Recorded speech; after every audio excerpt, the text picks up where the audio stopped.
হ্যাঁ, আসসালামু আলাইকুম বন্ধুরা, কেমন আছেন? কি করব, কাজ থেকে এসে রান্না করা শুরু করে দিলাম। তো বন্ধুরা, কেমন রাঁধতে পারলাম জানি না, তো আপনাদের কাছে কেমন লাগছে অবশ্যই কমেন্ট করে দিবেন, আর বেশি বেশি করে লাইক শেয়ার কমেন্ট করে আর আমার চ্যানেলটাকে সাবস্ক্রাইব করে দিয়ে যাবেন। যারা এখনো ফলো দেননি, ফলো দিয়ে সাথে থাকুন নতুন নতুন ভিডিও দেখার জন্য। সবাই সাপোর্ট করবেন অবশ্যই, কারো যদি সাপোর্ট লাগলে বলবেন, আমিও সাপোর্ট করব।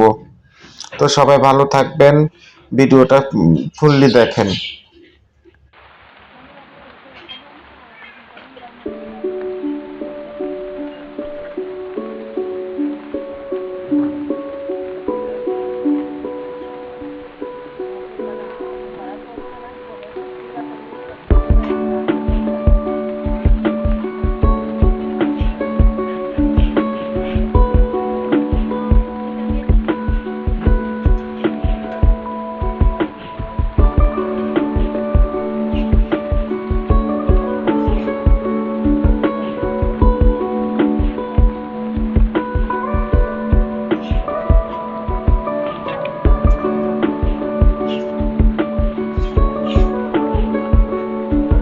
স্কোয়াশ দিয়ে, পেঁয়াজের কলি দিয়ে, শিঙুলি শুটকি দিয়ে সুন্দর করে একটা ভাজি করতেছি, আর সাপিলা মাছ দিয়ে স্কোয়াশ দিয়ে রান্না করতেছি। দেখি কোনটা টেস্ট হয়।